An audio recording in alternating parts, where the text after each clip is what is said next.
Un citoyen, un ordinateur plus une connexion Internet, c'est le nom du projet du gouvernement ivoirien pour permettre à 500 000 foyers et ménages de s'équiper en ordinateur et connexion Internet. Simone Gbagbo, accusée d'atteinte à la sûreté de l'État, a été entendue à son procès lundi à Abidjan. Elle s'est livrée à une diatribe enflammée contre la France et le régime d'Alassane Ouattara. Les négociations pour la paix au Soudan du Sud ont repris lundi à Addis Abeba pour une nouvelle session qualifiée de la dernière chance par les médiateurs après plus d'1 an d'échecs successifs.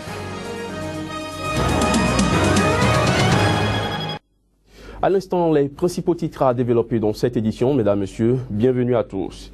Le gouvernement ivoirien va permettre à 500 000 foyers et ménages de la Côte d'Ivoire de s'équiper en ordinateurs portables et connexion Internet. Ces ordinateurs destinés au grand public et au secteur de l'éducation seront disponibles à des points de vente dédiés et seront à des prix abordables. Ceci s'inscrit dans le cadre du projet Un citoyen, un ordinateur lancé par le président Alassane Ouattara.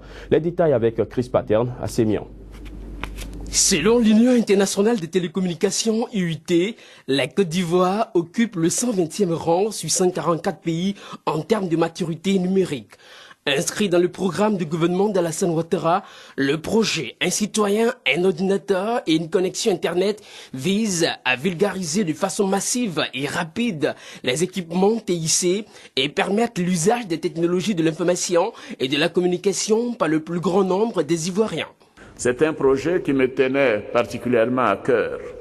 Il s'agit d'un engagement de campagne, certes, mais surtout, ce projet s'inscrit dans notre ambition de faire de la Côte d'Ivoire un pays émergent à l'horizon 2020.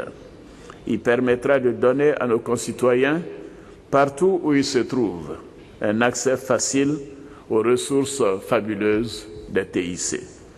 J'engage donc le gouvernement à œuvrer à travers des mesures encore plus courageuses et plus innovantes à la construction d'une économie numérique forte et inclusive, créatrice d'emplois et bien sûr de valeur ajoutée. Ils étaient une centaine de jeunes des familles ayant reçu un kit comprenant un ordinateur portable ou une tablette numérique connectée au réseau Internet. Ce projet du président Alassane Ouattara et de son gouvernement bénéficie d'un fonds de garantie et vise à la création de 5000 cybercentres communautaires sur toute l'étendue du territoire, dira Bruno Koné, ministre ivoirien des TIC. Les TIC sont une chance pour nous tous, mais une chance à condition de les utiliser dans le bon sens, de les utiliser comme un outil, comme un équipement qui permet de créer de la valeur, de créer de la richesse. D'ici juillet 2015, les autorités ivoiriennes envisagent de construire un réseau national en fibre optique afin de permettre l'interconnexion des universités Félix Houphouët-Boigny, Nangu à Bourgoa et Alassane Ouattara de Bouaké pour offrir des possibilités de téléenseignement aux professeurs et aux étudiants ivoiriens. Cela passe inévitablement par une connexion Internet haut débit. La couverture totale du territoire est prévue pour 2017. Simone Gbagbo, accusée d'atteinte à la sûreté de l'État, a été entendue à son procès hier lundi à Abidjan. Cette première prise de parole en public en 4 ans de l'ex-première dame a été pour elle une occasion de faire le procès de la France et du régime d'Alassane Ouattara qu'elle accuse d'avoir volé la victoire de son mari aux élections de 2010. Simone Gbagbo, entre autres, n'a pas reconnu les faits qui lui sont reprochés. Simone Gbagbo ne s'était pas exprimée publiquement depuis son arrestation le 11 avril 2011, lorsqu'elle était apparue, les tresses arrachées et le visage fermé, aux côtés d'un Laurent Gbagbo hagard, vêtu d'un simple maillot de corps. Entendue lundi à son procès à Abidjan pour atteinte à la sûreté de l'État, elle s'est livrée à une diatribe enflammée contre la France et le régime d'Alassane Ouattara pour sa première parole publique en 4 ans. La dame de fer ivoirienne, souriante à son arrivée au tribunal, lance rapidement la polémique. Laurent Gbagbo est le vainqueur de la présidentielle de 2010, a-t-elle lancé, avant d'entamer ensuite un pilonnage de la France et du régime en place. Elle a accusé la France d'avoir attaqué les forces loyales à Laurent Gbagbo au cours de la crise post-électorale, permettant qu'il soit renversé par des troupes favorables à Alassane Ouattara. Autre chose lors de cette audience, Simone Gbagbo a affirmé avoir été battu avec une violence inouïe lors de son interpellation. Les attaques étaient vives, mais le ton serein. Devant la cour d'assises, la très controversée épouse de l'ancien président Laurent Gbagbo affirme ne pas savoir exactement les actes matériels qui lui sont reprochés. Il faut dire qu'avant le début de l'audience de l'ex-première dame hier, des bousculades entre sympathisants et opposants de Simone Gbagbo se sont produites devant la salle où elle devait être entendue. Plus d'une centaine de personnes se sont amassées au tribunal d'Abidjan-Plateau, venues soutenir ou dénoncer le rôle joué par celle qui était surnommée la Dame de fer ivoirienne dans les violences post-électorales.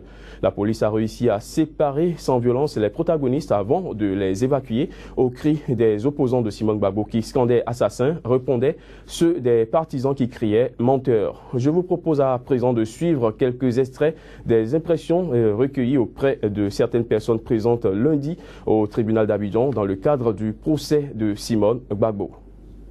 Mon oncle, il était père de 7 enfants. Ses veuves, ses orphelins, ils sont où aujourd'hui? Donc quand on vient, moi je pense qu'on doit plutôt demander pardon aux Ivoiriens. Mais qu'on dise qu'il n'y a rien eu, personne n'est mort, je ne suis pas d'accord avec. Simone Gbagbo n'est même pas coupable. Elle n'est pas allée sur le champ de bataille. Simone Gbagbo est le président, elle est la première dame. Quand les premières dames, on gère les structures sociaux. Elle n'est pas militaire. Elle n'est rien. Elle ne fait que c'est une simple femme. Je suis abattu parce que je suis ivoirien, je suis en Côte d'Ivoire. Les obus sont tombés à côté de moi. J'ai vu Simone Gbagbo en train de danser à la télévision. Ok? Voyez-vous? Bon, voyez-vous, donc c'est pas bon de faire ça ici. C'est la CPI qui serait mieux. Pour la paix au Soudan du Sud ont repris hier à Addis Abeba en Éthiopie pour une nouvelle session qualifiée de la dernière chance par les médiateurs après plus d'un an d'échecs successifs. Les belligérants sud-soudanais qui s'affrontent depuis 14 mois dans un meurtrier conflit civil ont jusqu'au 5 mars prochain pour trouver un accord de partage de pouvoir au sein d'un gouvernement de transition et ramener la paix dans leur pays. Reportage.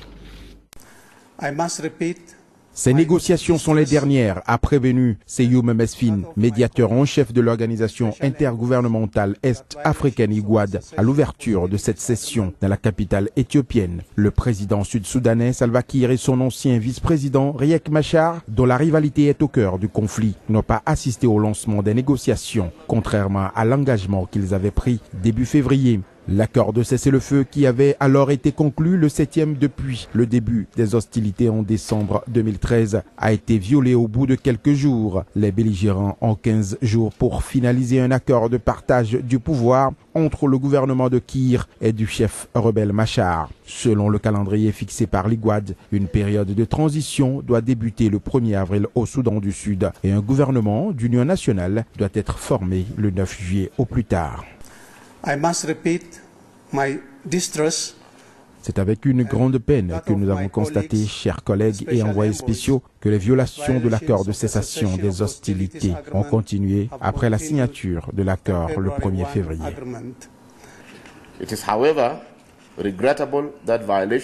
Il est regrettable que l'accord de sécession des hostilités soit violé jusqu'à maintenant et que les sanctions que l'IGAD a prévues face à ces violations ne soient pas mises en application. Pour négocier sérieusement avec l'opposition et pour atteindre une paix juste et durable, j'espère sincèrement que le SPLM arrêtera les combats et se concentrera sur les pourparlers de paix afin que d'autres vies ne soient pas gâchées.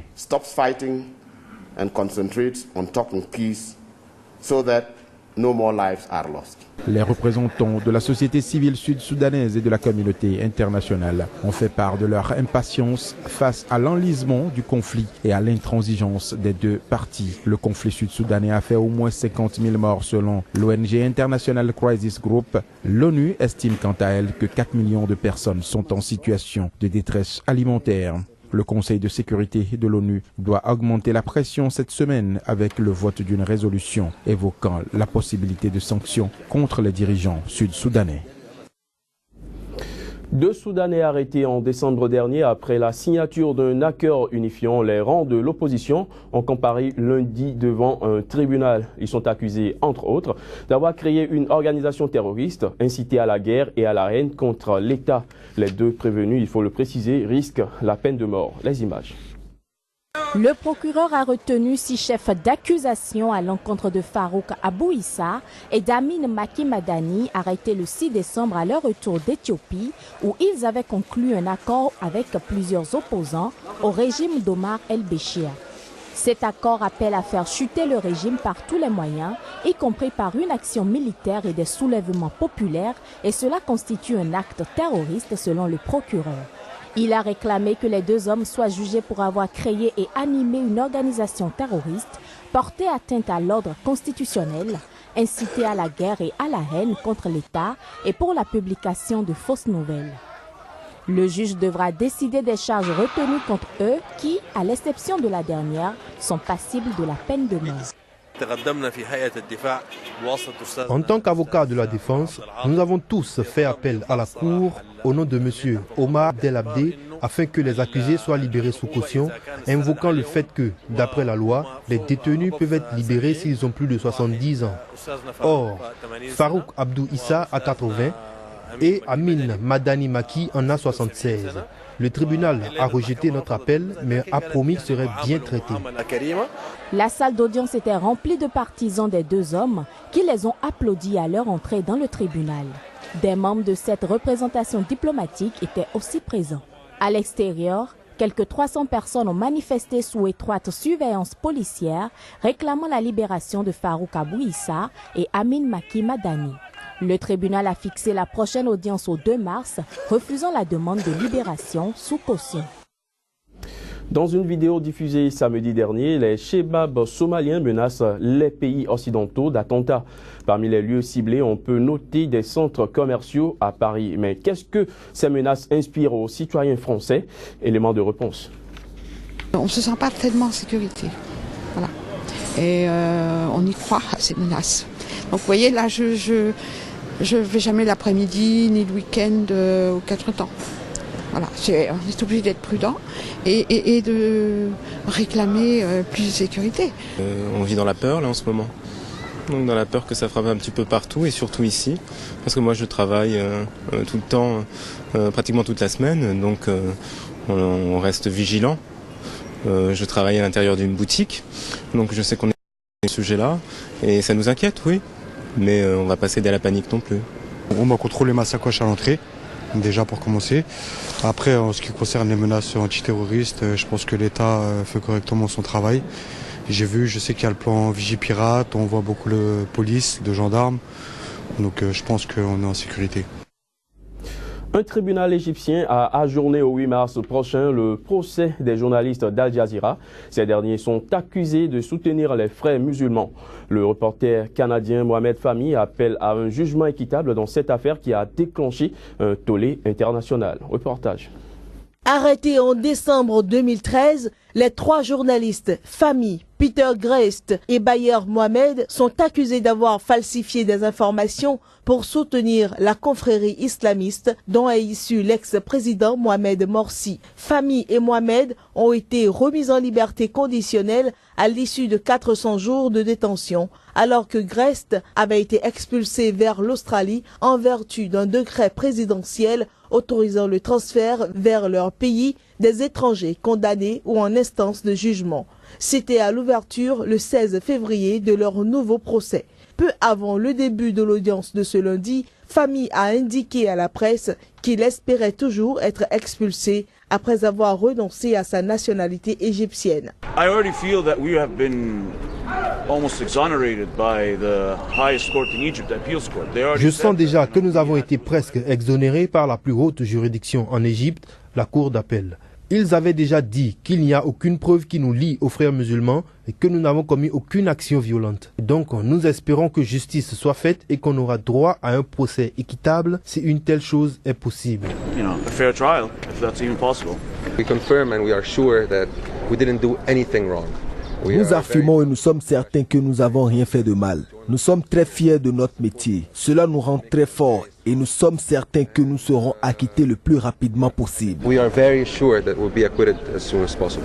Après une courte audience ce lundi, la Cour a ajourné le procès au 8 mars. Al Jazeera, qui couvrait régulièrement les manifestations des partisans de Morsi, n'a eu de cesse de dénoncer la dimension politique de l'affaire.